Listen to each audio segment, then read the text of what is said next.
Hello, we're to iRacing All right, guys, E-Series thanks for coming live out. here tonight for Daytona night's action here in the NASCAR Xfinity cars.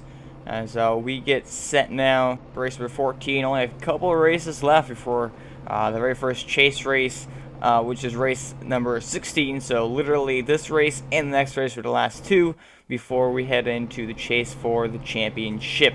So as you can see here, everybody girding up here. I'm going to take you through the iRacing LCTV starting grid here in just a few moments as we're getting everything set up for tonight's action. So, on the pole here tonight is the driver of the number 10 machine, Zach Bowerman. I believe one of the new drivers actually to join our series. He is here tonight, and he is sitting that number 10 machine there on the pole. And then Ryan C. Worley, usually the front runner in qualifying times. He's going to qualify outside pole there. Row number 2 here tonight, we have Steven Herzberg in the number 87 Ford Mustang there. And then Wesley Johnson, another new driver as well, in the 24 machine. Starting up there in the 4th.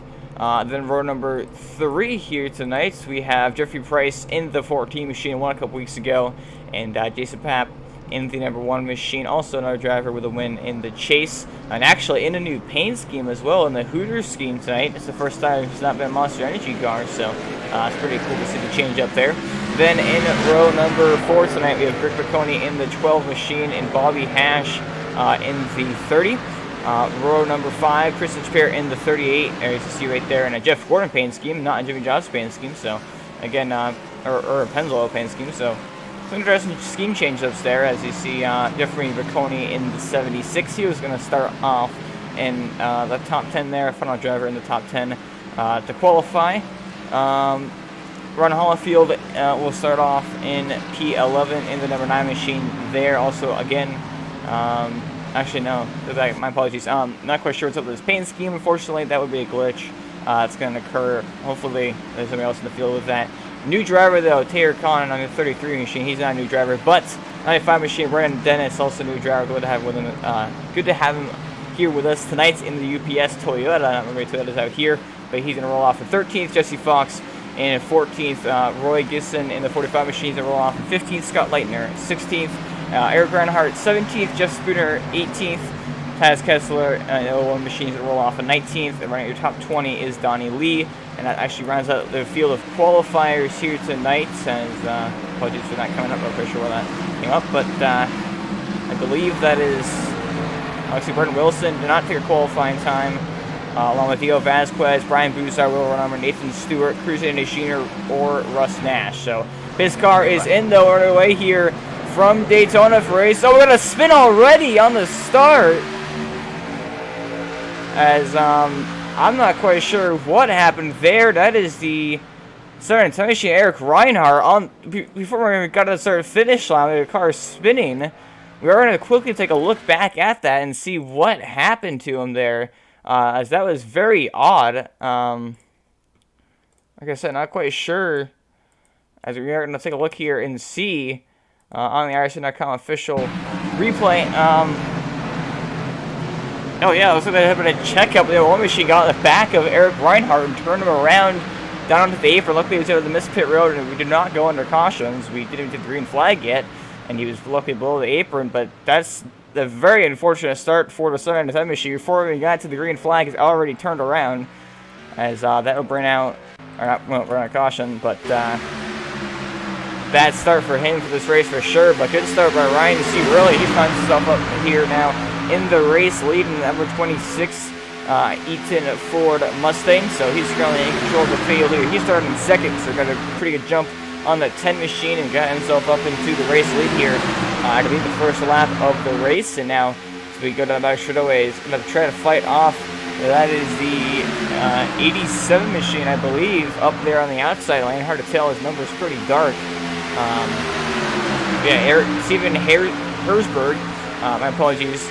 Again, one of the new drivers. So a lot of new drivers, new faces up at the front of the field. This is nice to see for sure. And definitely always exciting to have more drivers in the races and whatnot. Also, quick reminder, not a reminder, but they did change the fastest pair limit instead of 2 fastest pairs, which is what it's been the entire season, down to 1 to try to help reduce some of the cautions that we've been experiencing. So that's one less backup for these guys, and it may result in what the goal was to try to cause less accidents. Obviously, we saw a crash before it hit the green flag, but it should hopefully let these guys, not have as much backup in case something goes wrong. They might not make an aggressive move early on in the race because they know the fact that they don't have that second faster to back them up. So it might just be pretty interesting to see how that plays out tonight, as Ryan really still trying to fight off Steven there on the outside lane. It's side by side, 87 of that lap. As we complete lap number 3 here.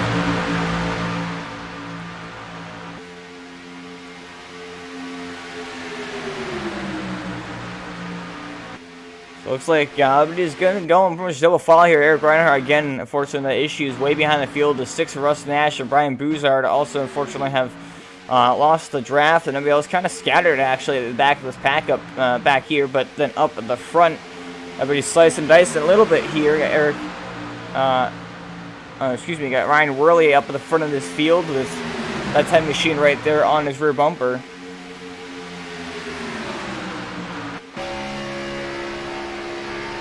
Right on board with the number 10 machine, Zach Borman. Gets clear to the outside and try to get around the 26 machine. Ryan really gets a pretty decent run, but he made the move going into turn 1. That's going to slow down his momentum as the outside is not the shortest around the track. But he does get the run off the corner. Oh, the 26 machine gets turned around. And no caution. 2 spins already here, not a single caution flag. Out of the race lead, bumper hook, Ryan Worley. Unfortunate. And the caution flag now is out, as I guess the officials decided to call it there. Luckily for him, I don't think he got any damage to really speak of. But definitely an unfortunate event here, as you're going to take a look and see what exactly happened there. Probably just a classic bumper hook, as you usually see happen in these Xfinity cars, but nonetheless by a teammate. The 14 machine, Jeffrey Price, teammates with the 26. Ryan Worley unfortunately just hooks a 26 machine right on around. He's below the apron, didn't get hit or hit anything at all, so he kind of just did a couple spins and was able to lock it down and save it. So great job by him to keep that out of harm's way. Good job everybody behind him to miss him, and I guess if you're going to get turned, at least you get turned and not have any damage. But obviously it was leading the race and now finds himself at the back of the pack, but it definitely could have been way worse, of course. Very easily could have taken out the entire field. So first caution flag of the race, but luckily it's just for a single car spin here. 26 Ryan Worley manages to keep the car out of harm's way. And I'll put us under the first caution flag of the night. And we're also going to go under our first commercial break of the night. We'll be right back after this to get things back off.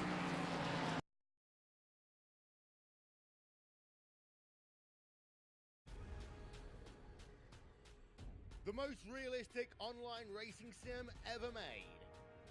This is iRacing. Detailed laser scan tracks. Fully dynamic, real-world cars, and over 50 series to choose from. 6 online world championships offering over $100,000 in annual prizes. This is the original esport racing game. This is iRacing.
Growing up as a kid in Oklahoma, where I'm from, the Chili Bowl is the biggest race that we have.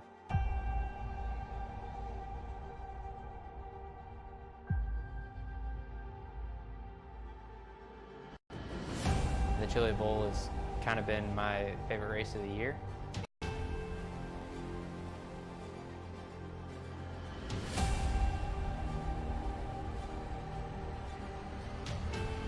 Growing up a dirt racer in Oklahoma, that's kind of the holy grail.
Like live here to Daytona International Speedway. The green flag flies here for the restart. We're backing away here now from Daytona on lap number 9. And looks like the 87 machine finds himself in the race lead, but the 24, Wesley Johnson, fighting up on the outside lane, trying to go for the race lead, but doesn't have the help to do so right now. No draft behind him. 38 machine quite a ways behind, and that's going to probably cost the 24 machine up quite a few positions here, at least for the time being, until he can manage to get either in the inside lane or get pushed by the 38 machine, which that looks like that might just happen here as the 38 machine of Chris Echeverry gets in behind him, and it's going to try to give him a little bump draft here. Try to get him back up towards the front, as now that may open the opportunity though for something like the 10 machine to jump up to the outside lane, which indeed he does do so, as the 10 machine is Zach Boren got to go to the outside lane in front of the 24 and trying to find his way up into the race lead here as drag race through the short chute and now into turn number 1. The 10 going a little bit up the racetrack right there. It's going to shake things up just a bit, but everything stays in control and all good to go as to come off of the corner now.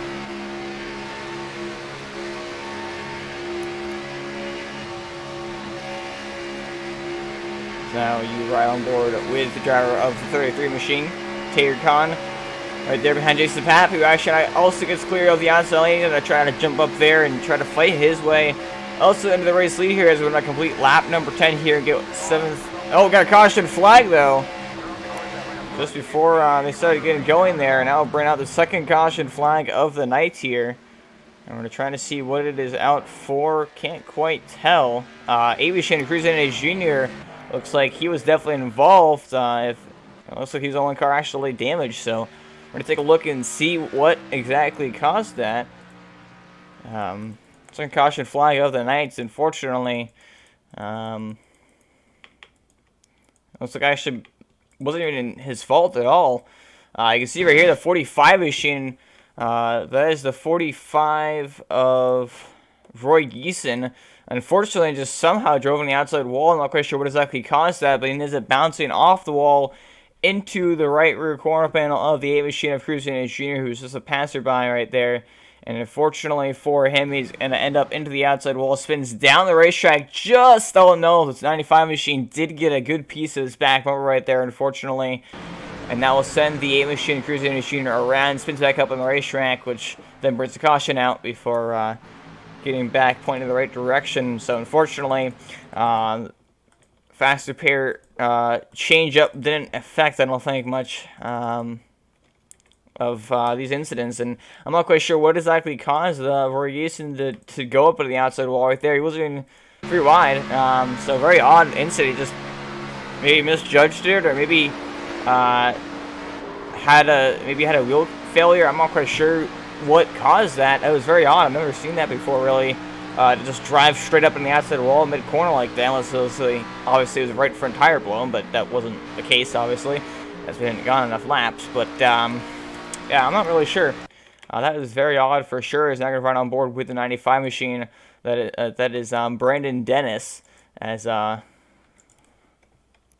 this all happened.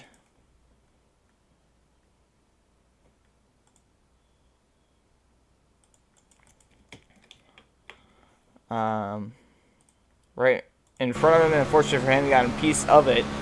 And you see Brandon Dennis sees the car in the wall, and he starts seeing the wreck. He starts slowing down, and the 8 unfortunately comes down across the racetrack and gets into the back of him. It's pretty significant front end damage.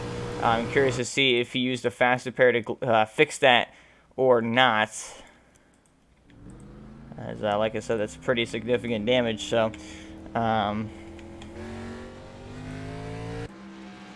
Guess we're going to have to see here. It looks like he did not use a fast repair for that, which does not surprise me, as we're still pretty early on in this race, and obviously, you know, the fast repairs are very crucial if you want to save them. You only get one, like I mentioned, so if he used it, that'd be his last one. He wouldn't be able to have another backup for the rest of the race, which is still a long ways to go. We're not even a third way through this race yet, so definitely I would say not worth it to use it this early, so good call by him.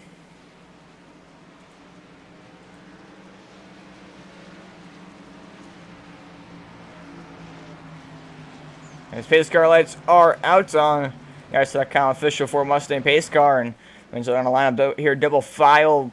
Didn't take very long, actually, that time for these guys to get set back, double up. And before we take the green flag, I did want to show the points here tonight.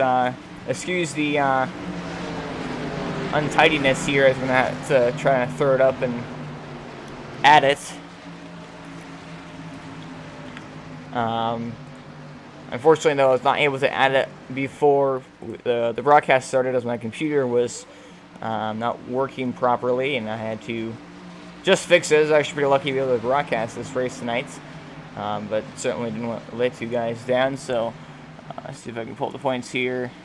There we go. So these are the points for the RCD series. Again, when you're in is the system here, and as you can see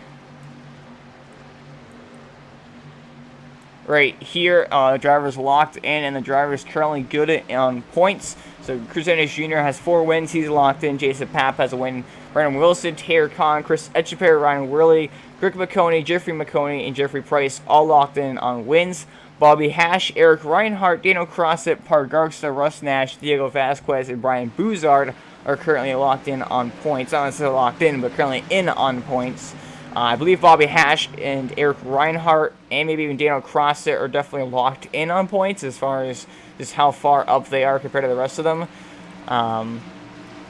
So we only have 2 races left, but that could very easily change. There's a couple guys, getting wins here and there, and then just losing spots and points. But the green flag is back out here from Daytona. We're backing away here on lap number 14 as 87 machine and Steven Herzberg gets him back going here. And 10 machine all over over now. Zach Borman with Rusty Johnson now on the inside lane this time. Going to sit there third in line and try to push these guys up ahead. Might even try to jump up to the outside lane, but Chris Etchberg actually going to ditch that outside lane, go down to the bottom in behind the 24 machine. So go to the back straightaway here, and the 10 machine actually going to take that gap and jump up to the top slide of the racetrack right there in front of Jason Papp, and he's going to try to get the push here to down to the back straightaway, as 24 machine Rusty Johnson going to try to push 87 now and get him clear, maybe even try to get himself clear of the outside lane, which looks like it's kind of falling behind here, though. So they might wait a little bit to jump up on that. There's almost some contact right there. The 38 machine drifted up the racetrack after a stack up and almost made contact here with the 10 machine, but luckily we stay clean and green. It's 10 machine now going to find his way back down to the low side, in between Greg McConey and Chris Etchberg right there. Is now 38 of Chris Etchberg going to try to get a run to the outside. The 10 looks like he's going to follow, but fakes into the low side, but 10 should have lead. Yes, he does. And the 10 machine already faking somebody out here to the outside lane and gaining a spot by doing so. And remember, he wasn't in the inside lane before he jumped up to the top side, so gonna find himself losing about 1 spot instead of the 24 machine, but that's about it here. As now actually the outside lane is working. Jason Papp, it's a huge run. We go to the rear bumper now of Chris Etcheper, but kind of stalled out there once he did that because he couldn't push him as he's in the middle of a corner here. But they're going to try to reorganize here. The 33 machine, the 44 also up there, Taylor Kahn and Jeff Spooner. So maybe just a couple more guys with the 24 machine will step up and go to the outside lane, or if the 10 gets clear, he'll go up there with these guys and try to make a run at the race lead. But actually, they're doing it by themselves here. Just Chris Etcheper and Jason Papp side drafting pretty hard here, and it's working to their advantage. It's now the 38 machine is to the outside for the race lead, but it can't quite get good enough of a run to get around him here, as you have to be in the rear corner panel of somebody to side draft him if you're on the outside lane. So once he gets past the rear corner panel, it's kind of hard for him to be able to, you know, pull up any further ahead as somebody's to side draft on the inside lane. So that's probably what the issue is here. Why they can't quite get around and get out of that little area right there next to the 24 and the 87 machine is now Taylor Kahn and Jeff Spooner are falling back quite a bit, and this pack actually seems to be pretty small. To my surprise, you see the 45 machine making a pit stop here. Ton of damage. I don't think he was involved in another accident. I could be mistaken on that. Not quite sure. Yeah, I think he's just honestly damaged is what the issue is here. So he's currently now sitting on pit road and about to go a lap down, as we're 3 wide now for the race lead. Wesley Johnson in the middle here. Chris Etcheper on the outside lane. Not quite sure where he started this little run here, but a 24 machine. Why got forced up in the middle lane, but 3 wide now for a second as the outside lane is falling way behind, being so far up the racetrack, and Wesley Johnson doesn't have any help to help him get up there. So basically just destroying the entire outside run at the race lead. Is now 87 machine is liking this, seeing this in his mirror. 3 wide for second and for third. As the 10 machine now gets cleared, though, it doesn't jump up in front of the 24, Wesley Johnson, and trying to make a run on the 87 machine, give him a run for his money here. I think he's thinking about it, but not quite sure if the 27, actually the 24 will be able to give him good enough of a push. As now the 38 machine, though, gets in behind the 24, and I think this will give them the run that they're going to need. These 3 cars all together right here, the 24, the 38, and the 1. The 10 machine might want to jump up there if he does it right about now, coming out of the corner, but it's not quite clear. The 24 machine just in his corner panel right there, and that's going to basically keep him trapped down there on the low side. But now here comes the 24 machine, Wesley Johnson down the back straightaway, and it has the advantage now actually into turn number 3. Actually going to get clear out the 87 machine. Does he drop down low in front of him, or does he wait for the 38 to get clear as well to do it with him? Or does he just stay up in that top lane, as it seems to be pretty fast. 38 going to side for him, goes to the outside by himself. 24 not giving him any room, going to now go down to the low side and next to that white line, excuse me, the yellow line. As 38 machine actually going to get the race lead from that. We've seen Chris Etcheper make moves like that. Is the 1. Jason Papp tries to get clear of 24, but he's not quite there, and he's going to have to try to fall back to the outside lane now as the 38 trying to block. The 24 gets sideways. What a save. Chris Etcheper doing a great job right there to keep control of the car. And actually, you're not going to lose that many spots either. Only lost the race lead of the 24 machine, as I'm sure he's not happy about that. And he's going to get right glued to the bumper of the 24 machine. Let him know he wasn't very happy with that. And maybe even trying to get him to push out the race lead so we can get clear of the 1 machine here. Jason Papp, that might be what he's trying to do, as the 15 and the 80 have caught this little group up here on the top side. They're trying to contribute a little bit, as 87 has some connection issues there. 50 laps to go here at Daytona, by the way, as run on board now with the 1 machine of Jason Papp, as he sees all that's in front of him. Now the 87 and the 38 going to go to the top side just in front of him, and he's trying to push the pusher. No, that's not going to work, and 87 going to get sideways, a little bit squirrely, and have to fall to the middle lane there to avoid getting turned. Pretty aggressive move there by the 1 machine, Jason Papp. I'm not sure if he's getting pushed by the 33 or not, but still almost 3 wide here. And I think now that they've sorted themselves out just a little bit, as up front, though. The 87 actually on the outside of the 24 machine there.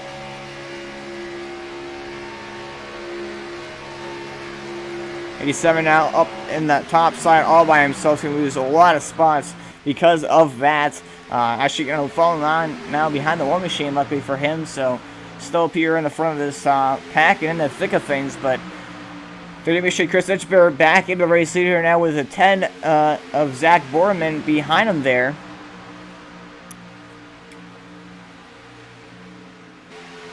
They're both clear of the 24, so 10 machine might just jump up in front of 24 entry here as looks at the 24. They're going to get to the outside of the 10, almost some contact right there through the tri-oval, but here comes Wesley Johnson. They're going to run to the outside, getting pushed by Jason Papp. Is going to try to get a run built up here and challenge the race lead, but there's not enough help and not organized well enough up on the top side as 87 is kind of losing their guys, losing their draft, and the 80 is way too far back to really contribute at all.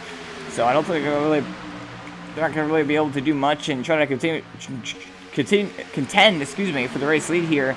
24 of that side draft, though, is trying, but he can't really, like I said, get much further than where he is at right now, being in that corner panel. As they're approaching the 45 machine, he's going to go a lap down. Actually, another lap down here as he's kind of in the middle of the racetrack. He's going to try to get the top side out of the way. It ends up in the outside wall, but luckily for him, didn't get much damage, and luckily for everybody else, they were able to all avoid him. So great job, everybody, to get around the 45 machine right there. As now Wesley Johnson going to get pushed ahead by Jason Papp, and they both get clear here, it looks like. Potentially the 38 going to dig back on the inside as the 24 might jump down in front of him, but I think he wants to bring the War Machine with him. And now the War Machine got to decide for him. Like I said earlier, the War Machine, just like earlier with the 38 machine, the one Jason Papp going to ditch the 24, jumps down the low side, and grabs the race lead back. And I believe that's actually the first time it's led tonight. But the 38 going to respond with a little bit of a leapfrog move for the outside. And they get pushed ahead now. But a 24, Wesley Johnson, or not. Wesley Johnson going to go 3 wide to the outside by himself. 87 might help him, but he's not quite sure. Still trying to figure out which lane he wants to go with. As you're going to run on board now with the 87 machine of Steven Herzberg. So 3x3x3 now for the receiver. The 38 going to block the 24. Meanwhile, the 15 got a huge run in the middle. And is actually going to get a huge run on the race lead here potentially, as 24 going to ditch the 38.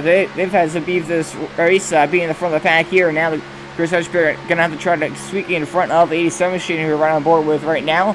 Looks like he'll be able to do that successfully, as now 25 laps completed here from Daytona. Great run so far here.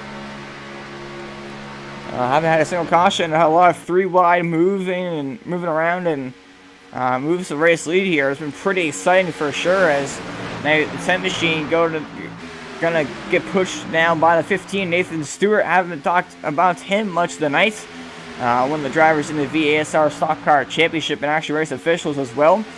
It's good to see him over here in the iRacing series. Seems like a lot of cross drivers here in LCTV, but the 10 now gonna get clear potentially as the 24 makes an aggressive move through after the middle, going to leave the 15 out to dry. He does not have a gap to jump into, so Nathan Stewart, unfortunately, is going to fall to the very back of this pack here, I believe, or outside lane at the least, as now the 10 going to get forced high by the 24, Wesley Johnson. Here he comes through the middle.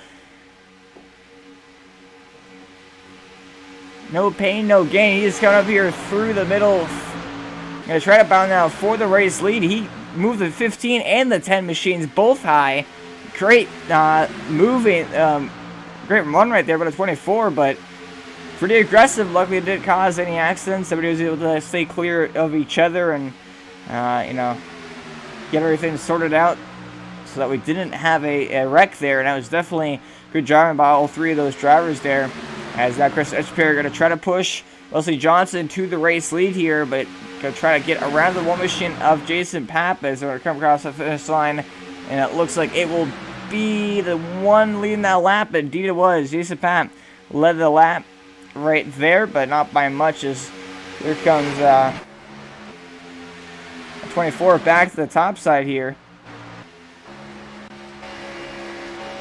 We're on board now with the 38 of Chris Etchberg. He gave a push to the 24, but he's pushing him in that right rear a little bit. The 24 Wesley Johnson going to jump down in front of the 1 and get himself clear and in the race lead. Now is the 38 going to try to make a run to the outside and try to get 10 for the race lead here, but doesn't quite have the run as of yet.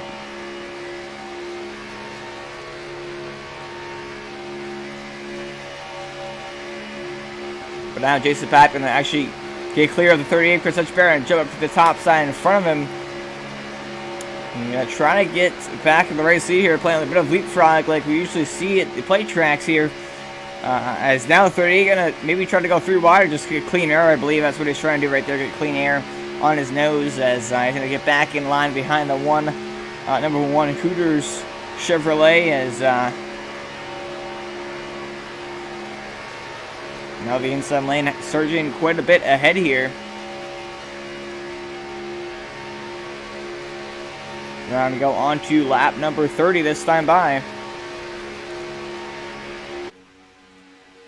These guys getting pretty aggressive and making pretty risky moves for the race lead, but so far have not caused an accident. Only saw the 1 spin there by the 26, and then of course back midfield to 45, either the outside wall and taking out the 8 and the 95. But besides that, been clean and green, so pretty exciting racing.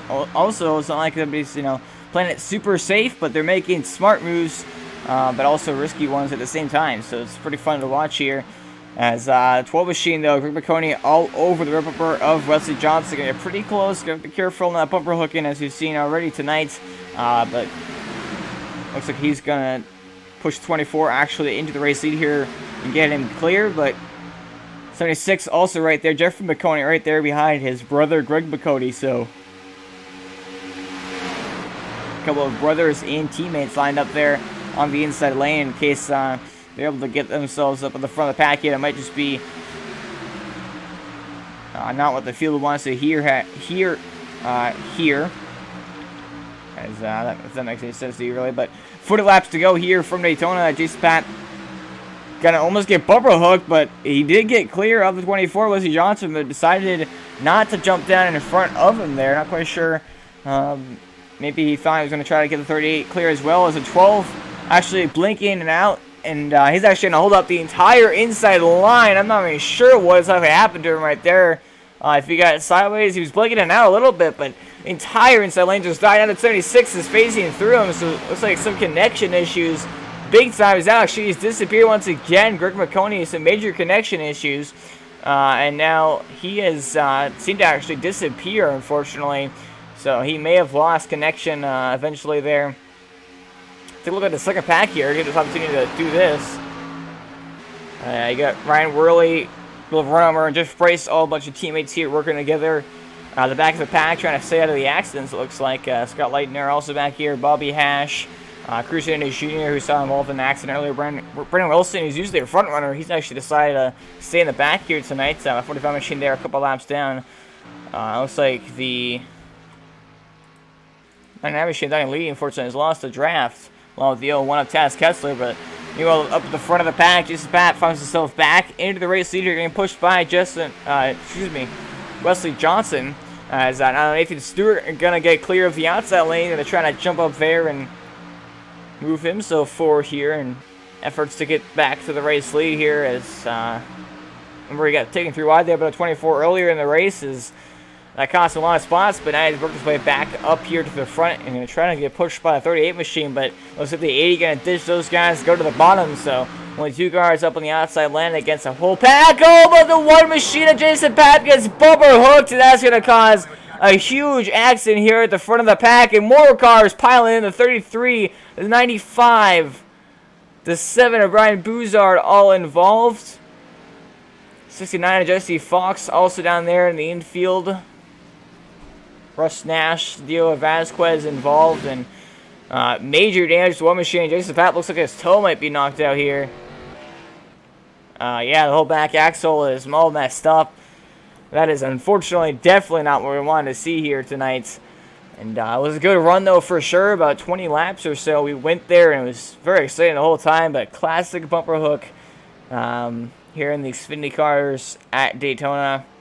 Unfortunately, we'll bring us under the third caution flag of the night here.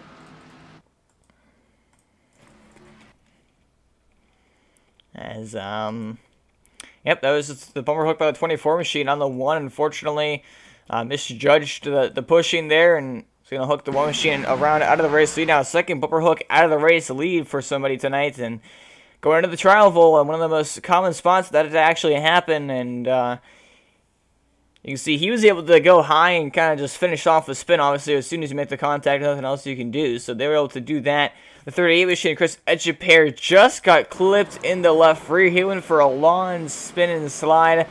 Kind of backed it up into the outside wall. He locked it down. Didn't get any damage. Did he get hit is the question? No, actually. So Chris Etchepair went for a spin there, but nothing too severe for the driver of the number 38 machine. So that's good news for him at least. Is looks like Brendan Dennis, the driver of the 95 machine, has put it behind the wall here tonight already.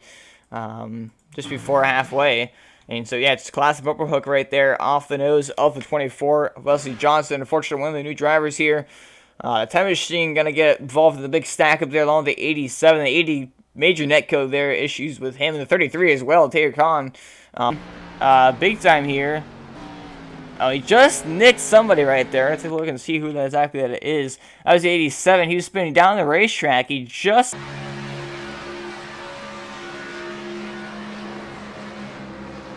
The 44 trying to slow it down and just, oh man, T-Bone 95 killed.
We're back to the iRacing East Series, race number 14 from Daytona, as we're going to sit here to go back to the green flag here. Wesley Johnson, Lily Field back to the green flag, as a lot of guys used their faster pairs, but some of them unfortunately did not have one left. That being the 95 machine, along with the 80 of Diego Vasquez, as the green flag flies here once again from Daytona, and the 15 Nathan Stewart actually going to get a great restart up in that top spot. Looks like he actually has the advantage. But fighting back on the inside of Wesley Johnson, going to push there. Great push by the 10 machine and Zach Borman, one of the new drivers. Also one of the new drivers, a part of McConey Motorsports.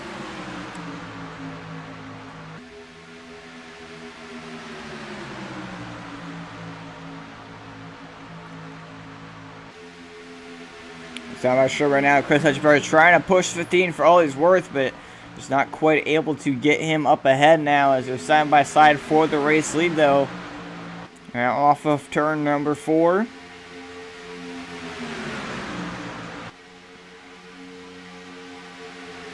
Before I leave that lap, and actually gets clear now as the outside lane is not well enough formed up. Only 2 cars up there to try to fight this inside lane here, so they're going to have to get more guys up there to try to actually contend for positions here, and we might just see somebody go out there, but everybody kind of sticking their holding their own there down there on the inside lane, and nobody really trying to make a move here. Is now 87 actually will in fact give up the inside lane, going to jump to the top side in front of the 15 Nathan Stewart and try to get a run up here on the leaders, try to side draft a little bit, but nobody going to go with him. And 15 machine out Nathan Stewart on his rear bumper with the 38 there of Chris Etcheper. We got 3 cars now up on the top side, but the 38 can't quite get close enough to these guys to really help out. He's kind of losing the draft there, and that's just the way the draft package kind of works here in the Xfinity cars. But at 15 actually, right here in the rear corner, but 87 a little bit, try to get some fresh air, I believe. But they're actually able to get up here and fight for the race lead a little bit here. 87.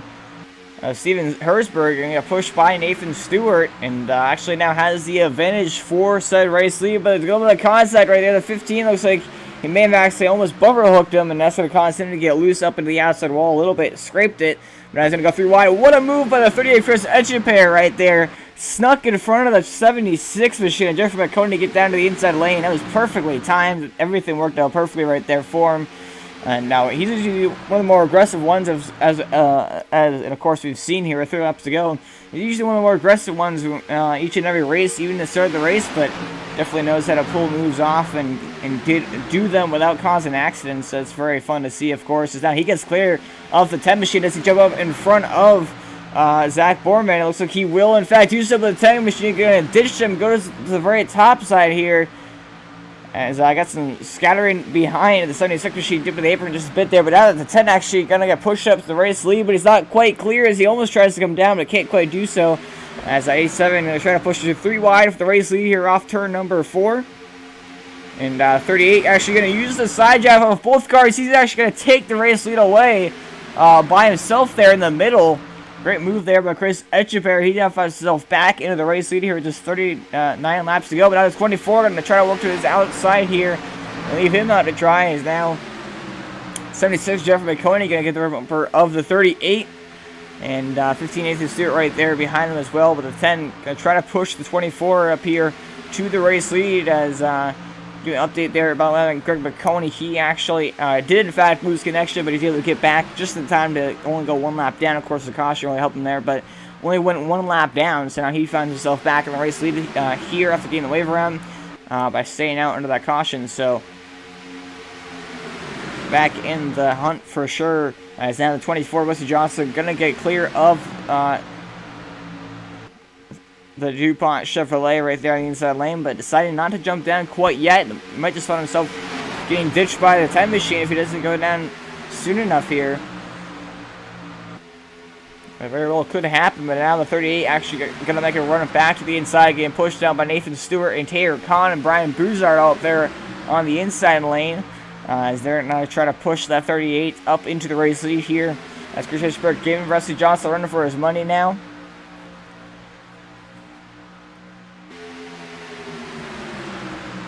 As now, yeah, the 38 machine going to get pushed up here to the race lead here. And actually goes clear of the outside lane. Anthony Stewart might just try to get himself up in front of the 24 if he can do so, but he's not quite able to get clear to do just that, so.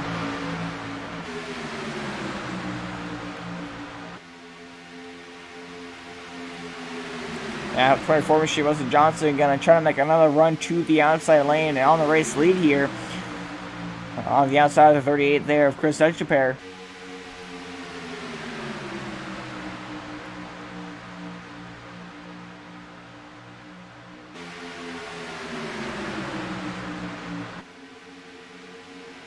So you see Brian Broussard now actually going to dip to the apron here. Might just be pitting. I'm not quite sure. Looks like, yeah, in fact, he is actually going to head to pit road. As they're 3 wide behind him here. Got a cart in the wall. So 7 and 10 Eric Reinhardt. Let's see if they keep it together, though. In the back of the pack. And, you know, back up front here.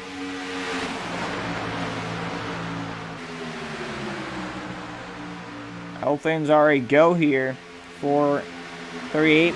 Clear of the outside lane and the control of the race lead right now. The 15 right there, Remember, trying to push him up ahead so he can get himself clear and try to get in front of the 24, but the outside lane just too strong for him to be able to do that, as now 24 was Johnson to try to make another run on the race lead here, but not quite able to get up ahead of the 38 as of now. He's got a car in the apron down there as the 99 machine Donnie Lee. Looks like he may have self-spun, but no caution flag is out. Now Nathan Stewart going to go to the bottom of the racetrack right there underneath the 38. The 38 went up the racetrack to try to side draft and pitch the 24. Now that 15 Nathan Stewart going to go to the inside of him. As they're 3 wide for the race leader. Once again, the 38 machine in the race lead. The 15 up on the bottom of all by himself now. As the 10 going to ditch the 24, Wesley Johnson. And he's actually going to go to the middle now and push Chris Etcheper to the race lead now. As that 24 all by himself on the top side now. They're trying to squeak in front of Jason Papp and take that gap. But it might just close up before he can do so. And it looks like that might just be the case here. As indeed it will. So he's Papp going to ditch him and go down low. And the 24 going to fall all the way from first place to the very, very back of this pack. And that's going to probably be at least 15 positions, I would guess, for the 24 machine lost here, unfortunately. But still almost up to go. You can easily make the back up here as that was pretty good at making it 3 wide through the middle. So we might just see him work his way back to the front pretty aggressively as some of the guys that are back at the pack early in the race. The 14, 37, 26, all the teammates right there. Working together on Smoky Mountain Racing, along with actually somebody else. We got a car around the 38 machine of Chris Etcheper. He's around out of the race lead into the inside wall. No caution flag because he's below the apron. It doesn't look like too much of severe damage, but he did hit the inside wall pretty significantly. And unfortunately, there's also no caution for that as he's down in the grass and out of harm's way. And guaranteed is probably just another classic bumper hook out of the race lead. And now the caution flag is in fact out. I think as for that incident, I think that the officials just decided to throw it. My apologies if you heard any explicit content there over the iRacing, but we're going to take a look back here and back and see what exactly caused that. And in fact, yes, the officials did throw the caution flag for the 38 machine, so that's good news for him, of course, getting his lap back there as trying to go back here and find out where exactly it happened.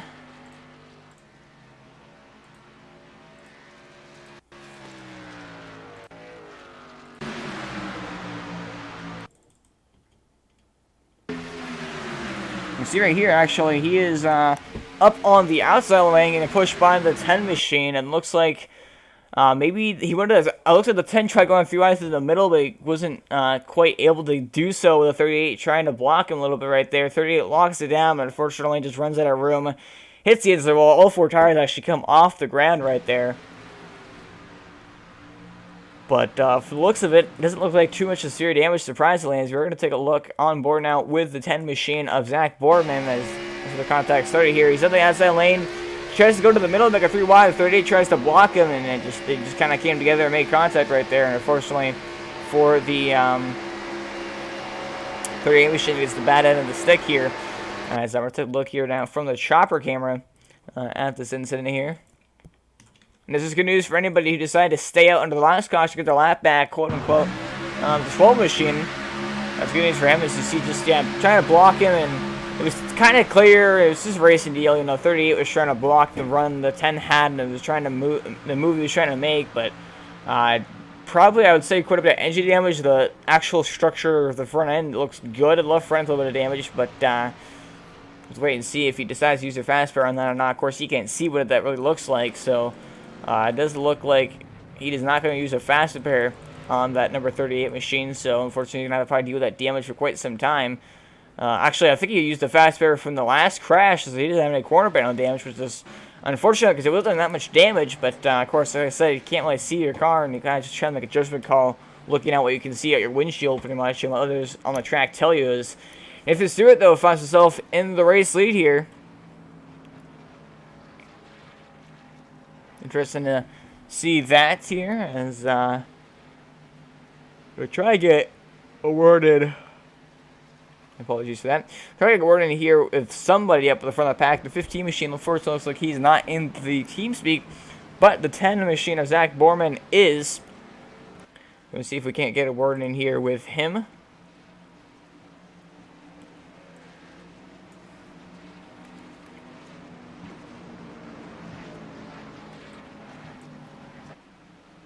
Zach Borman, get a copy. 10-4. So, Zach, you find yourself up here in second towards the front here as we continue to wind off the laps here from Daytona. Of course, I know you're probably, I believe you're a new driver. My apologies for not fully knowing that, but of course, the change from 2 fast pairs to 1 faster pair has probably changed for quite a few of these guys in here who've been racing the entire season. But of course, for you as a new driver, just talk about the first experience you've had here and first impressions. I mean, it's been a lot of fun. I came in last week in Talladega and aside from all the yellows, that was fun. It's nice and hard racing. And it happened, but we've all been for the most part. Yeah, just having fun racing with these guys. And certainly, I think, of course, the change from the 2 fast pairs to 1 faster pair has certainly seemed to contribute a little bit. As we've only had 3 caution flags so far, as we're almost 2/3 of the way through this race tonight. We saw a pretty exciting race there, and of course, you've been in the front much of the race, but we saw pretty exciting race there at the very front of the pack, going 3 wide for the lead. Some risky moves, but nothing that was too risky to cause accidents. So it's pretty fun to watch up here in the booth, and I'm sure it was fun for you behind the wheel. Let's talk about the aggressiveness kind of out there and how much these guys are fighting for that race lead. I mean, there's some pretty aggressive driving because it seems like track position is pretty important so far. Also, just keeping the car clean. I mean, when you want to push to get to the lead, you're going to really want to be able to do that. And being out front will be able to cool your engine off enough. So when the time comes to push, you can just send it forward to the lead. Alrighty here. Any plans to try to get yourself the race winning tonight? What's it going to take? It's going to be all about time. You got to make the move at the right time. Like I said about cooling that engine off, you want to be able to not have to breathe it at all coming down to the finish. And yeah, just hold it. Pray we come out clean on top. And yeah, I hope you guys stay entertained up there. All right, certainly. And wish you the best of luck out there. All right, thanks, guys.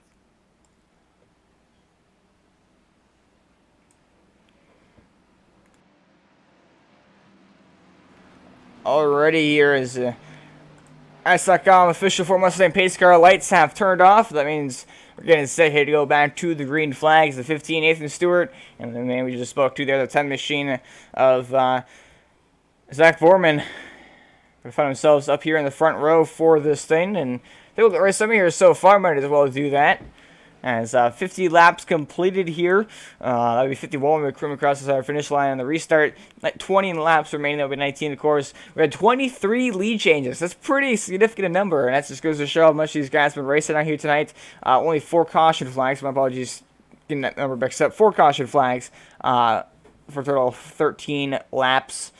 But been pretty good racing here so far tonight. It's obviously not as many cautions as we've seen recently, not as few as we saw towards the beginning of the season, but definitely still entertaining and fun to watch here. And I'm sure these guys are also having a blast behind the wheel. As like I said, it was pretty fun watching the front of the pack there for a couple of runs ago there. But now we're getting set here. 19 laps to go. Not a ton of time to make yourself a contender here and a challenger for the win. You got to try to get yourself to the front of the pack here if you want a chance at it. As Nathan Stewart going to lead this field back to the green flag. Green flag is now flying. We're on our way here from Daytona once again. This is now going to be 19 laps to go. As to get back up on the throttle and up into third gear here. The 10 machine going to already jump down to the low side behind Nathan Stewart there. And in front of Jeff McConey. And going to try to push the 15 machine now as to go up into fourth gear. And go through turn. Oh, the 76 gets turned by the 24. And oh, God, a huge wreck in the back of the pack. The 66 machine, Ryan Worley going to get turned last second there. He's going to go right up 20. No, 37. His teammate T-Buzz on the 45 piles in. He's out of the race as that was his last fastest ever. Oh, man, that was not good at all. Didn't even get a half a lap going. 33 machine, he is blowing up. I think the engine just blew right there, actually. The 24 machine, his car is destroyed. Engine blown, toe all knocked out, suspension, axle, so it's probably all shot. And I believe he has a faster pair left, but definitely not what we wanted to see here right after the restart. That was a wild crash, and then 26 got hooked after the fact, and it went on from there, and that looks like a classic bumper hook, and this time, once again, actually, off the nose of the 24 machine, Wesley Johnson, so turns the 76 machine up into the 33, and wow, what an impact, and then the 76 goes off the wall into the 87, the 24 gets clipped in the right rear, cruising in his junior with that move to the apron, managed to spare him in his car, and you see everybody trying to just kind of fall down low, and most of them make it through the 26 machine down there on the apron. It looks like, oh, the 66 hit the spinning 87, got in the right rear corner panel, the 26 of Ryan Worley. Ryan Worley then goes for a spin, and then his teammate, Will row number, piles in, and then gets hit by the 45 as well. Man, oh man. So another classic bumper hook. That's, believe what, the third one we've seen tonight, and that's the second one off the nose of the 24 machine. As we're right on board now with that 24 of Wesley Johnson.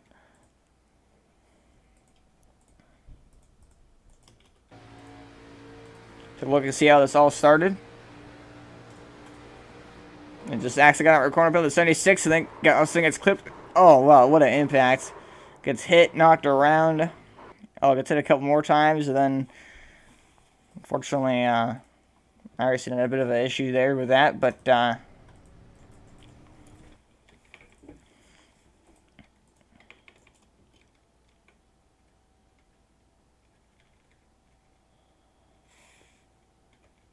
vicious crash here in turn number 1.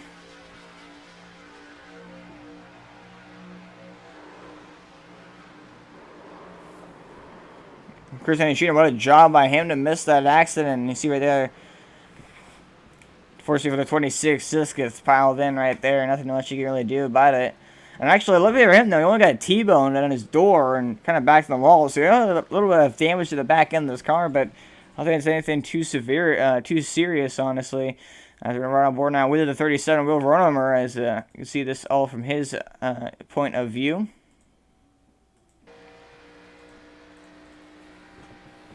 Sees a crash happening, and he doesn't get the brakes for a long time. Actually gets into somebody else right there, and then tries to kind of just missile dodgy cars, and 26, his teammate, actually gets pointed back in the right direction after getting hit by the 45, but that's quite a bit of front end damage for the 37 machine of a runner. And I believe he was planning to use a fast, but if he wants to get back up there, we can contend for it. But definitely not what we wanted to see, obviously, as we're on board now with Steven Hersberg, as this all happened right in front of him and kind of next to him as well. So what an impact by the 33 right there. That was such a hard impact, and he ended up getting turned around and head on to the outside wall and getting knocked around by everybody here in the pack. And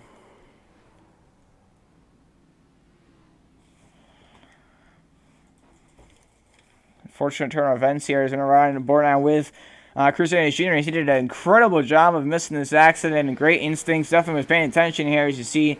He clipped the right rear corner panel and then just goes down the racetrack and manages to miss it all. Great job by him.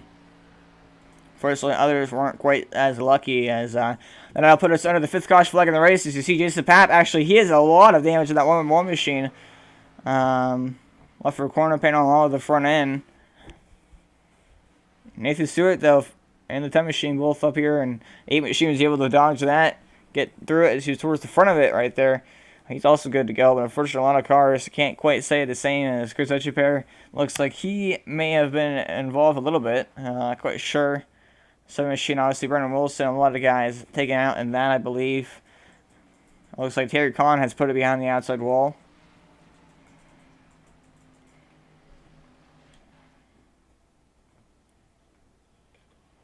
Roy also, his car is absolutely destroyed after, wrecking, I believe, 2 or 3 times now. So his car is all tore up, and he's not going to be able to come back to the racetrack for half an hour, which just be the time the race ends. So won't matter. But we're going to take you now under another quick commercial break here. But right back for the restart and the rest here from Daytona.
Welcome back live here to iRacing East Series live for race number 14 from Daytona. Of course, in the Xfinity cars here. You decided to go back under the green flag. And Nathan Stewart once again finds himself in the race lead. And hopefully this time we can actually go for a long while before we see the caution flag fly again. And hopefully most of these guys get their cars repaired here and get back going. But iRacing official Ford Mustang pace car going to pull it back down onto the safety of pit lane. And we're going to get set to go back green flag here. And see some more action here from Daytona. Green flag is flying. We're underway here. With just 14 laps to go from Daytona. Great restart by the 8 machine cruising as junior. He's going to give a push to the 15. Also, a good restart there, Nathan Stewart. Try to keep him up there in the race lead. Might even try to get clear of the 10 machine here if you can get good enough a run. Zach Borman right there is down the 30 machine. Bobby Hash going to ditch the 10. The 10's actually going to fall in line just in front of him, though. Just squeaks his way in there. And behind the 8 machine. He's down the 8 and work with the 10 there. Cruising as junior. Going to get pushed by Zach Borman to go to the race lead here. As now they're going to freight train the 15 machine. They both get clear of Nathan Stewart and jump down in front of him there. And all of a sudden another lead change here. Once again, I believe this is the 24th one of the night. Now here comes 15 Nathan Stewart going to try to make a rebound, but he doesn't quite have the help here to do that. Ron Honeyfield will try to help him with that. Ron Honeyfield, right there. Getting pushed as well by Jeffrey Price. Never mind, actually, Jeff Price ditched him, go to the low side, which might hurt the outside lane right there. This is Ron Number used a faster pair. Looks like also 26 also used a fast pair there, Brian Worley. As they're 3 wide behind him back here. 24 seem to make a lot of aggressive moves and 3 wide moves as well. And usually they've worked. He's going to get 3 wide through the middle. Oh, they got some contact behind him though. 76 gets down into the 30 machine by accident of Bobby Hash. But down 24 going to ditch the 37. He tries to pull down in front of him, get a run, and goes back to the top side, try to gain some more positions here. Works his way out through the field after getting involved in an accident and kind of triggering the accident actually. As the 10 going to try to fight his way up in front of the 15 and he try to get a run, but the 15 actually going to ditch him here. As the 10 actually going to get clear down low in front of the 8 machine and jump down in front of him there. And now Ron Hollifield going to try to push the 15 here. Nathan Stewart once again back to the race leaders. Are approaching 11 laps to go this time by, ever so close to that 10 to go. And the aggressiveness will pick it up even more, and I might just see another accident or two. But of course, hopefully not, as there's contact between the 15 and the 8, but they managed to straighten it all out. Also, I apologize for the 7, the 8, and the 9, ironically. All not having their paint schemes show. Typical training paints. There's had a lot of issues with training paints lately, and unfortunately that's just part of the case. But now is the 8 machine cruising is going to jump up there in front of the 15. Also, I think the 01 might have the issue as well. No, actually, he's right there. Okay, his paint scheme's good. But Nathan Stewart going to try to push the A tier of cruising in his junior to the race lead. And this time by, American 10 laps to go. Here comes the 24 now machine of Wesley Johnson through the middle on either side of Ron Hollifield. And rub doors a little bit right there. It's the 15 going to pull down in front of him, though, and block a part of the run that he had. But Zach Borman trying to push the 8 of cruising in his junior here. He's already won 4 times this season. Only repeat winner, actually, in the iRacing Series this season. And done it 4 times. Trying to go for a 5th here. He actually did it 4 times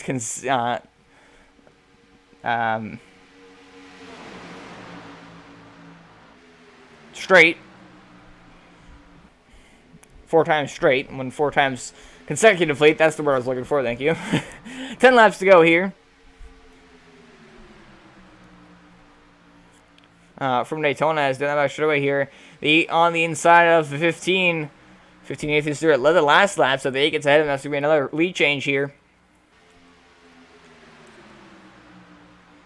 Looks like he is going to get clear, actually, of the 15 of Nathan Stewart.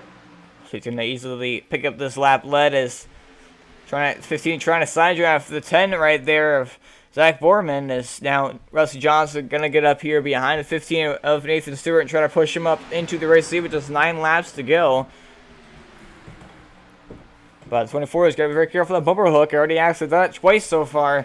And as we now battle for the race lead and get down into the thick of things here, they're very careful with that.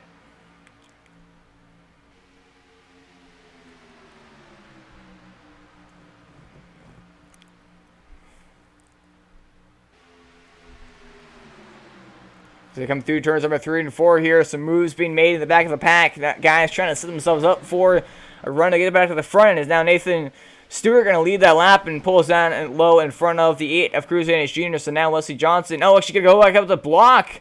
Some blocking going on, but Nathan Stewart goes down in the apron though. Oh, contact between the 8 machine and the 24. They managed to straighten themselves out, but now 15 holds the race, so you have to make those aggressive moves and aggressive blocks. Oh, the 24 going to ditch to the grass. He's going to lock it down and keep it down there. Good job by him to do that. He's going to spin out, actually. And disconnects. So, I'm not quite sure. I told back to pit road, excuse me. I'm not quite sure what exactly was the cause of that, but he's going to lose a ton of time here in a couple laps as well. And basically, what ended his night, obviously, is the 15 now. Going to try to hold off the 10 of Zach Borman. There's aggressive going on here. Aggressive blocking. Jeffrey Price, one of the drivers, also locked in. As you see now, the 7 machine going to go lap down here along with the 30 of Bobby Hash. Jason Pat, Chris Shapiro, all these guys at the draft. Cissy Fox is actually heading down pit road here.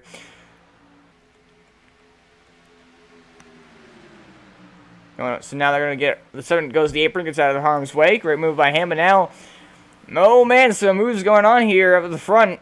As Cruz Annis Jr. going to push Nathan Stewart and ditch Jeffrey Price right there. Now the 26 to 37 are working together here on the low side teammates, but not with the 14, so they don't have to try some here.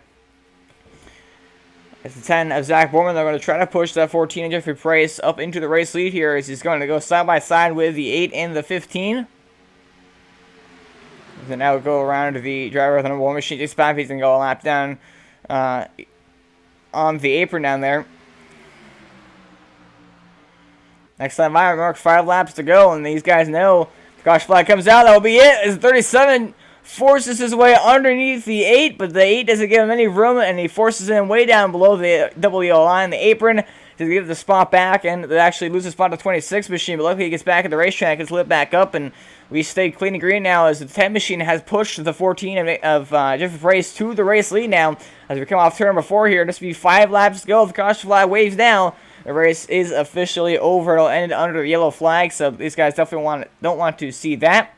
5 laps to go from Daytona, and the aggressiveness is amped up about 15 times right now. It's the 15 machine going to work down to the low side, and you're going to take back the race lead as the 10 was trying to make a run. The 14 decided to block him, and now 10 going to ditch the 14 machine. Jeff Price is going to cost him a couple spots here, but luckily for him, this pack has kind of separated up here just a bit.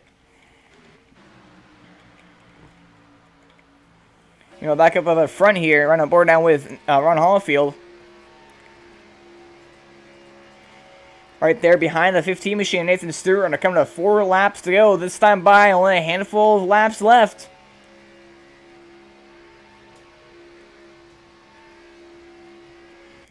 Nathan Stewart leads the field 4 laps to go here. And we've seen him get aggressive with these blockings, so they might just come into play here as we continue on here, and someone gets to run at the outside lane, he might just have to throw a block, and it could be too late. You never know. It usually is the case when these guys start blocking a little bit. I hear cars at the outside, so I just have to wait and see. There is somebody up there. The 15 at the Stewart going to hold true to the inside lane here, even though Zach Borman's got a huge run on the outside 3 wide. Dish will run where they're going to go 3 wide on the outside. There's contact to the 37 and the 9 and the 76. They all somehow managed to save and not wreck. The 12 and the 76, the 10 and the 01. All teammates working together up there on the outside. We got 4-car team working together 3 wide now, trying to get the race lead away. 3 laps to go. The 10 is clear of the race lead, but he's up there still with his teammates. Oh, the 76 is trying to pinch the 37. Is not clear. Well, remember, going to get pushed by his teammate, Jeffrey Price, along with Ryan C. Riley. So, got teammates all working together here out of the very front of the pack. 37 machine and Villarama, though, going to get clear. Drops out his contact. Gonna put the 38 machine Chris Etcheverry a lap down, but it's out of the question right now. This is contact machine at 14, the 9, and the 12. They somehow managed to keep control of their race cars. They've got off turn 4. The 37 gets bumper hooked by Nathan Stewart. And that's going to cause the 37 to get spun, and that will end his chances of winning here. Unfortunately, 2 laps to go, no caution flag. We'll take a look back at that after the race, but it's too exciting to watch. To leave this right now is the 14 machine of Jeffrey Price trying to push the 10 of Zach Borman. As Chris Etcheverry going to try to shove his nose in the middle, though. 3 wide now for third place as there's contact. 14 goes down and Dorm just a bit. Now the 10 actually going to go back to the top side now. 76 ditches that lane, goes to the middle. And now the teammates have kind of decided to separate, but the 10 gets turned sideways. They're wrecking or crashing. Ron Hollowfield is your race winner here tonight, as they're still continuing to crash behind them here. Ron Hollowfield going to get the checkered flag here, a white flag, excuse me, and he will win the race. As unfortunately ends down to the caution flag, but not much time left to spare now. I think this bumper hook caused by the 14, unfortunately, of Jeffrey Price. May have just actually gone back to the 10 machine there, and they were wrecking for the last 7 laps. So that's good that they were able to keep at least keep control besides the 37, unfortunately, but at least able to not print out the yellow until 2 to go. But unfortunately, we'll end it behind the pace car here. But not unfortunately for the 9 machine. Ron Hollowfield, he will be your race winner here tonight from Daytona. As it looks like he will pick checkered flag this time by.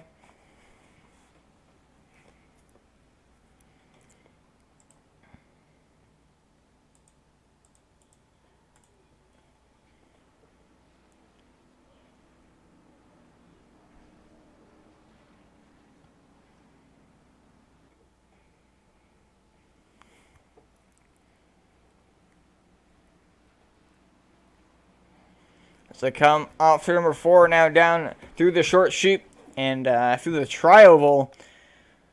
Ron Hollowfield will be your race winner here tonight from Daytona. Ryan Willey second. Chris Sheener will run out your top 3 drivers. But Ron Hollowfield going to get his first win here of the iRacing Series. He'll be your race winner here tonight from Daytona as the fireworks go off.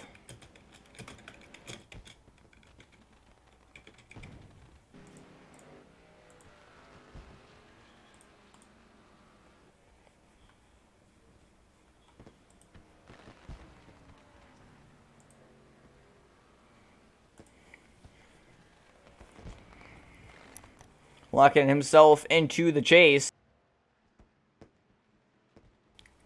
Locking himself into the chase here. Of course, we'll take a look at that quickly here.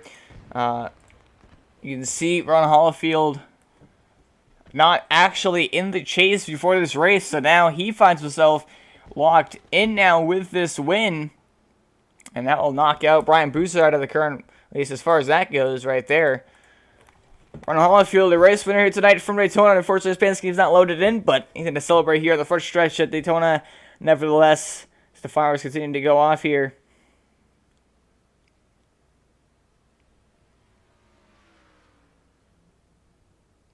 Goes down into the grass.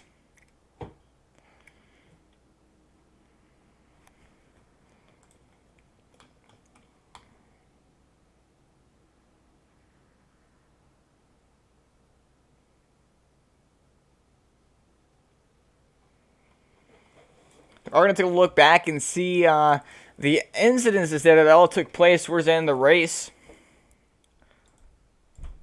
As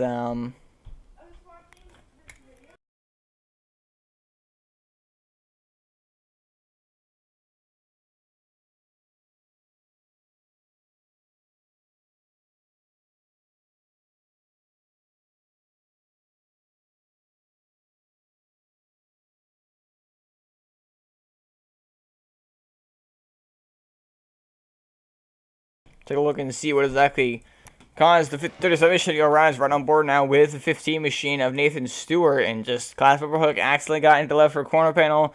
That's all it took for hooking him around, and then the 15 was actually able to keep the car under control. Great job by him to do that. Nobody didn't miss him, but unfortunately for the 37, that was not the case. His heat went around to the inside wall pretty hard, and no caution flag, of course, came out because it was below the WL line, and it was towards the end of the race, so, of course, he went through the yellow.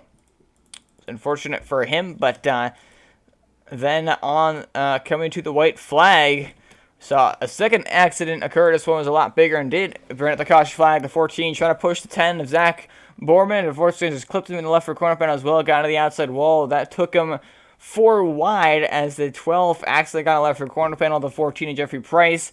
He comes down across into the 76, hooks him around pretty hard, contact with the outside wall. Then the 12 and the 14 both go around. So a 3 or 4 car accident right there. Everybody else manages to squeak by and miss it. Unfortunately for them, that's not the case, as like I said, that will end the race, but are going to get a word in here now. Of course, we'll do the top 3 finishers as always.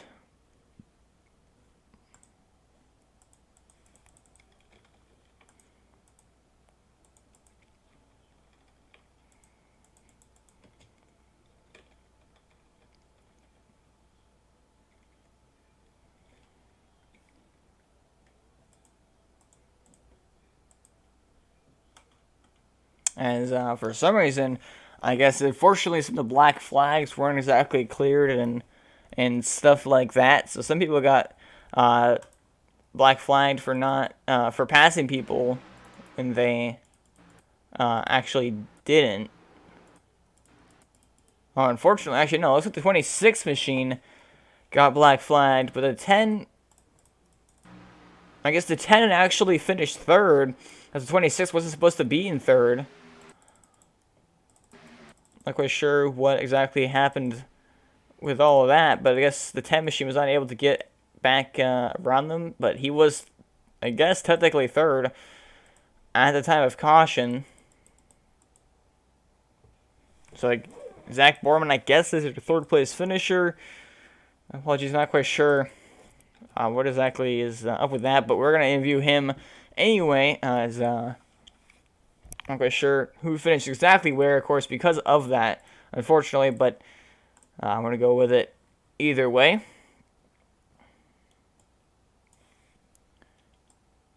Zach Borman, got a copy. So, Zach, I believe, at least unofficially, you do finish third here tonight from Daytona. Pretty wild there at the end there. We saw a couple of cars spinning around, no caution flags from those, but unfortunately for you, you got turned sideways by the 14 machine that straight direct behind you, and you weren't able to get a second shot on it there as it finished under the caution flag. But pretty crazy racing there up there at the front, of course. You came very close to picking up the win here tonight, but stuck with the craziness there, and of course the team effort between you and your teammates there at McConaughey Motorsports. Yeah, I mean, it seemed like the last, I don't know, 5 laps there, where I think we're all holding on it. We can push going. It's great, and unfortunately for some, they didn't. It wasn't meant to be. But for us coming to the white flag, it's just by then you just go for it and try oval, you name it. So, and yeah, it was nice. I was surprised when they were telling me that it's like, hey, the 3 of us are lined up behind you. Go with us. Worked for a bit. We were riding that wall before they really made it 3 wide, and that's when it stalled out. But it was nice to work with them. It was nice to see them pushing me, try to get me the win there. That was pretty cool. It's definitely pretty fun to watch. Of course, you and Smoky Mountain Racing, McCartney Motorsports, Smoky Mountain Racing, we're kind of having a duel there. They'll their team up there trying to work together and battle for the win. But like I said, unfortunately for you, you got turned around sideways and you were able to quite get the job done as it ended up the caution flag. But all race on, of course, talked to you earlier in the race while you were in second towards the end there. But all race long, you definitely are front runner. You led 6 laps tonight, started on the pole. Stuck with the race as a whole, and your thoughts on it. So I had the strategy going in that the best place to be is in front. The hell, like even I was, I don't know, third, fourth, and one of the incidents I got caught up in it. So our teammates kind of had differing strategy. We were just qualify, see where we started, and then time came down to it, see if we could work together at the end. And I think that we follow their strategy perfection. Yeah, I'll try to stay up front as much as I can. Better to see the accidents in your rear view than your windshield. Certainly, and of course, with just 2 races left now, actually after tonight, 1 race left, obviously, with you not joining, with you joining recently, of course, the chase for you is pretty much a must-win situation. So, heading next week, you have 1 race left to try to make that happen. Any plans or thoughts trying to look forward to next week? I mean, you said it best. I gotta go in trying to win. I mean, I go in probably trying to win as much as I can, but I'm not gonna do anything just too crazy here that would really jeopardize a lot of others. I know I spun out the 38 tonight in kind of a move that I probably could have waited until there were about 5 to go rather than 15 to go. But yeah, I'm just gonna go try to win next week, and if I can't win, then hope one of my teammates can get the job done. Certainly, and of course, thank you for your time here in the interview, and congratulations on third. Yeah, thanks guys. Looking forward to seeing you next week. All right. That was driver of the number 10 machine, Zach Borman here in the number 10. I apologize for my voice. I'm kind of losing my voice a little bit. My apologies for that as we continue on here. But Christian Jr. Will finish it off in second place, unofficially, of course, after the whole incident. Christian Jr., you got a copy. Yeah, I do. So, Cruz, you managed to, I guess unofficially at least, to finish it off in second. A pretty wild finish there. You're getting turned sideways there after kind of getting a little bit involved in that accident, but you're able to regain control of your car and finish it off runner-up. Unfortunately for you, not able to quite get the job done, but at least you already have 4 wins this season, are unlocked into the chase. So it's basically just go out there and race for fun last couple weeks. And you came also close to getting your 5th one here tonight, but like I said, just coming up short. Pretty crazy race, obviously. The huge changeover from the 2 fast pairs to 1 probably led to a lot of guys, unfortunately, not able to contend for it here tonight. But that last run, of course, and pretty much all race long, we saw a lot of 3-wide moves, some bumper hooks here and there, and cautions being caused. But pretty aggressive, pretty clean for the most part, as far as compared to the last couple weeks. So stuck with the race from your eyes, and what exactly happened there towards the end? Yeah, I just pretty much took advantage what I saw, what was available. I mean, as soon as I saw holes open, I just took advantage of it. I mean, yeah, I was door slamming people, but at the same time too, people were just shutting those doors too late. And I mean, I'm sorry I'm door slamming you, but I mean, if you're gonna shut it too late, I'm gonna bust my way in. I mean, especially with 3 laps to go. I mean, I'm not gonna hesitate to take advantage of it. I knew the opportunity was presented to me when the the caution prior to this, when the 76 and I don't know who else was caterpillaring the apron going into one and then causing that big wreck. But as soon as I saw that happen and I avoided it, I saw that as my opportunity. And I initially wanted to work with I think it was the 15 car of Nathan Stewart at the time. I was like telling him like, hey, just hold your line and I'll work with you. I worked with him up to till 2, but essentially my car I noticed was starting to heat up, and I was like, well, I had to stick out of there. And sure enough, I took advantage of the lead, and I was up there holding my own for a while. Then once he got back up there, I noticed a little bit of netcoat issue when he took the lead, and he was doing really aggressive blocks. I don't know who else was up there with me, but I ended up getting some fender damage, which really didn't affect me at all because, I mean, as you saw towards the end, I just ended up sticking my nose where it really didn't belong. But, I mean, I took advantage what I could and got a second place out of it. And it seemed to be, it was the 24 machine, mostly Johnson do a lot of that earlier on in the race, too. Kind of just, take advantage of somebody moving up the racetrack and going through line and gained him a lot of positions by doing so and put him towards the front most of the race. And, of course, we saw you towards the end. And it was pretty spectacular to watch, I'm not going to lie. There was a lot of contact, obviously, and people hitting each other's door. And I thought for sure that you're going to wreck about 4 or 5 times before it ended up happening right there, coming to the white flag. But overall, a pretty entertaining race. Obviously, probably a little bit more cautious than we want to see, but definitely decreased what we've seen recently. So it was nice to see that a little bit, of course. And you were actually involved in one of the first accidents. So talk about making the rest of the way through the race without really having a fast spare to back you up. Yeah, man. Ironically, when I got involved in that first crash, race prior to this, that was the 45 that ended up taking me out in contention with that one. And I thought it was the same thing with this one. I'm surprised out of both of those races that I ended up taking, like, hitting me, making me use my quick repair. I ended up getting top 5s out of this, so maybe he's a blessing in disguise.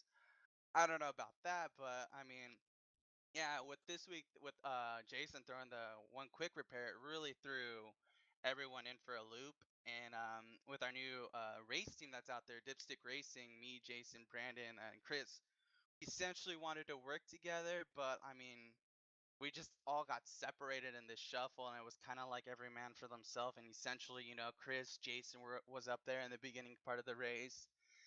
Then they ended up getting taken out. Then Brandon was working his way up there. Then he ends up getting in the scuffle, and then I worked my way up there, and it was just it was really chaotic. But I mean, overall, I mean, it was just a learning process. I mean, we had a bunch of new guys involved in this race too, so I mean, that's why I kind of stuck back in the pack because I was thinking more of like conservative side.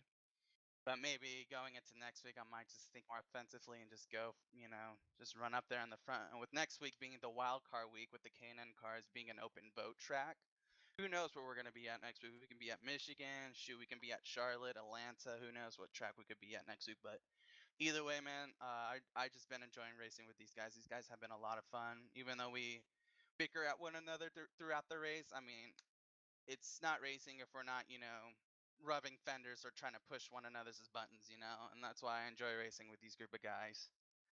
Absolutely, and of course, heading into next week, of course, you're already locked in the chase, as I mentioned earlier, with your 4 wins. So you're just got there racing for fun, and certainly can go up there and shuffle it up for the race win. And thoughts, of course, on the chase potentially as we look forward to that in just 2 weeks here. Yeah, man, I'm just hoping I at least try to get hopefully 5 wins going into the chase because that'd be nice to have at least four win advantage over the other guys that got 1 wins. But either way, man, each week we race with these guys, it's been a wild card. So hopefully I'll get one more dub before I go into the playoffs. But it's been a lot of fun. I got to thank the sponsors, DCH Crane, Auto Express Saloon, for putting on a hell of a show. You, of course, for broadcasting these races for us, of course. And yeah, man, shout out to my new team, Dipstick Racing, man. It was fun racing with them, and hopefully you'll be seeing a lot of us out there. Alrighty, well, appreciate your time. Hey, Cruz, congratulations on second, and I'll see you here next week. All right, man. Thanks. That was the driver of the number 8 machine. Finish it off in second place. But now your race winner here. Maybe I'll talk to the most Ron Hollifield. Over the top of the leaderboard, Ron Hollifield. Got a copy. Hey, bud, how's it going? Doing pretty good up myself, and I'm sure you're pretty excited after winning tonight's race. Started all the way back in 11th place, worked way up to the front. Only led 2 laps, and one of those, actually, I believe both of those would be in the last 2 laps there. So definitely weren't at the very front of the field for much of the night, but you were up there when it mattered the most. And as they crashed behind you and took the caution flag, just talk about the moments in your head, knowing that you just won and locked yourself into the chase. I just got lucky, man. I mean, just put myself into position right there. Tried to, after that last caution, and I wasn't sure if I had any damage from it or not. Stayed out on the track. I think I started back. I was sixth, and I just was riding that out, and really just kind of fell into it. To be honest with you, I mean, a couple of guys wrecked out in front of me and put me on the bottom on the inside. And I can't remember who was behind me, but he pushed me all the way until the caution came out. I mean, I'll take it, but I mean, I really didn't do anything special to get up there other than just hang on and find a spot. Yeah, it's certainly pretty wild, and seeing the teamwork. As of course, I apologize if I'm incorrect here, but you were in the team speak, so I'm guessing you aren't a part of a team yet. So you really didn't have much teamwork to help with you. It's kind of just the man for himself, of course, as we got down to the last 2 laps. But we saw Smoky Mountain Racing and Marconi Motorsports have all 3 or 4 of their cars working together there. So the guys that weren't a part of a team definitely were left to try to fend for themselves, and you were able to get the job done nevertheless. And of course, we stopped for the last 7 or so laps there about. Everybody kind of rubbing fenders, taking it 3 wide, making very risky moves as you would expect towards the end of the race. And I thought for sure you guys were going to wreck it 4 or 5 times there before ended up happening there behind you. But just like with the craziness there in the last 4 or 5 laps there of trying to get to the race lead and hold that position as long as you could. Yeah, I mean, they were really getting dicey. I think I was on the outside in third in line, and they were beating and banging. I just knew they were going to wreck at any time, but they held it together, and then I got a chance to get on the bottom, and that's I just I was glad to get down there because I felt like sooner or later they were going to pile up, and I would have I would have loved to seen uh, what that last lap would have been like, but I don't know if I'd have made it through it or not. Yeah, certainly. And we've saw quite a few bumper hooks, of course.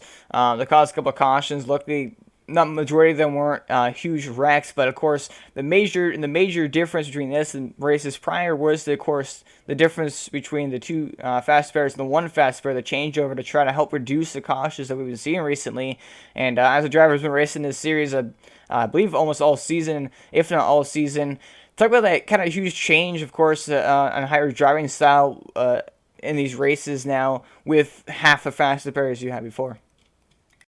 Well, I'm not a fan of fast repair.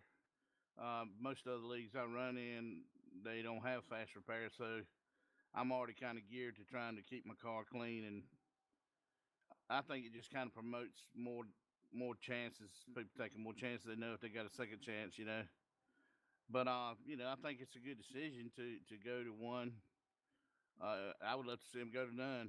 I mean, but I guess you want to keep cars in the race, but if you're taking chances, then maybe you ought not to make it to the end. You need to try and keep your car clean. Absolutely, and of course, one of the bigger things from this win is, of course, like I mentioned earlier, you now lock yourself into the chase, which is in just 2 weeks. So you squeaked in a win here, you're able to get yourself locked into the chase now. Next week is pretty much all for fun. Let's talk about next week, of course. Now racing without much on the line and going into the chase, try to fight for the championship. Well, I tell you, it's unexpected. I mean, like I said, it lucked in tonight, and it's great to be in it. I mean, it's, like I said, it's unexpected, but let's think about like the fast repairs, man. Like we was talking about, if you was running a race team and you couldn't afford to go out there and tear up cars, and that's the way these drivers need to think about it. Is you got to have that car to drive next week. I would love to see iRacing, implement something to where there was a value to losing that car to keep it clean. But it was a fun race tonight. I'm glad to win it, man. I'll tell you, it's been a while since I won one, and I appreciate the guys putting it on and having all the drivers come out and race tonight. Alrighty, we'll appreciate your time here. Congratulations on the win. And last but not least, you already mentioned a couple of shout outs there, but anybody else you'd like to give a thank you to? Well, I mean, I had to give it to the six, man. He pushed me along there a long ways. Helped me get in a few times when I was we kind of fell back there a little bit, and 7-2 we all linked up and kind of caught back up to the leader. So I've only ran about 3 races in this league, but trying to get used to it. Maybe everybody knows who I am now. Know I run clean, and they feel a little better about being around me. Alrighty, well, appreciate your time as I mentioned before, and again, congratulations on the win here, Ron. Yeah, thank you, bud. I was in the bullseye. Like I said, I'm glad to see that caution come out. That spot where I was in is probably not a very safe spot. I would want to go. Oh yeah, for sure. Alrighty, we'll see you here next week, Ron. All right, man. Thanks for the broadcast, buddy. No problem. So that was race winner tonight, Ron Hallfield in the number 9 machine, picking up his first win in the iRacing series here tonight and locking himself into the chase. And now take a look at the race results here, top to bottom. Ron Hallfield, as I mentioned, picking up the victory here tonight. Cruising Machine finishing off in second. Zach Borman right there in third. Jeff Spooner in the number 44 machine, finishing off in fourth. Eric Reinhardt rounds out your top 5. Russ Nash going to finish 6th in the number 6 machine. Nathan Stewart in 7th. That's making that contact. He had the 37 machine. And that kind of knocked him out of contention for the win. But he's still going to pick up a solid 7th place finish here tonight. Scott Leitner in 8th. Brendan Wilson 9th. Jeffrey Price, who's an accident triggered that last crash there. He finishes off your top 10. Finished it off 11th here tonight. Greg McConey. Jeffrey McConey, his brother right there in 12th. Road Armor. We saw him get turned around there with about 3 laps to go. He's going to finish it in 13th. Ryan Worley, 14th. After getting black flagged actually across the line for not letting the head machine by. So I'm not sure. This is unofficial results, of course. But that's where iRacing is showing him in, so we're going to list him in. Chris Etcheper, first car, 1 lap down, and 15th, if unfortunately involved a couple of accidents here tonight. Bobby Hash, 16th, Jason Pop, 17th, Jesse Fox, 18th, Brian Buzar, 19th, and Taz Kessler rounds out your top 20. Rusty Johnson, one of the new drivers, he's going to finish off in 21st. Donnie Lee, also new driver, in 22nd. Taylor Kahn in 23rd. Steven Hersberg in 24th. Roy Geeson in 25th. Diego Vasquez in 26th. And Brandon Dennis, also a new driver as well, with the 87 machine. He didn't finish it off in the number 95 machine in 27th, 37 laps down. Appreciate your time here. I hope you all had a very Merry Christmas, of course, on last Tuesday. That's where we were gone with the iRacing series. We also will not have the, not iRacing series, the VSR Stock Car Championship. VSR would also not be running this upcoming week as it is New Year, so Happy New Year to all of you. Looking forward to a new year, of course, and new races and series of broadcasts and new partners.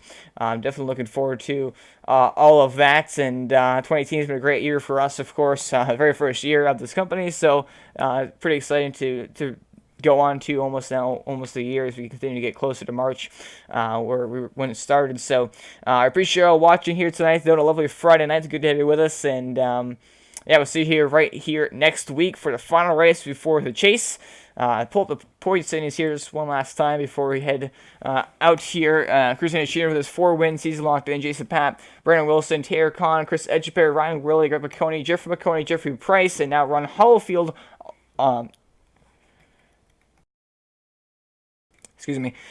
locked in here in the chase now with a win. Bobby Hash, Eric Reinhardt, Dino Cross at Park Garsta, Russ Nash, Victor Vasquez, as of these points mixed with today's race, are in. You can check out all the points, standings, news, drivers, everything like that on the iRacingSeries.com if you want to look into that further. Of course, we'll show this here next week when it's updated. But appreciate you all watching, as I mentioned here tonight. See you all next week, as track is still yet to be determined, of course, in the K&N cars. So it's going to be fun to see what exactly is gonna be that. Hopefully it's something. Hopefully it's Atlanta. I'm just gonna come out and say that. I love Atlanta. I love racing in Atlanta. I love broadcasting races in Atlanta. As you saw, that VSR was a great race there. So I'm looking forward to doing, of course, whatever race it is next week. But hopefully, fingers crossed, it's Atlanta. But anyway, again, appreciate y'all watching here tonight, and this is LCTV. Have a good night.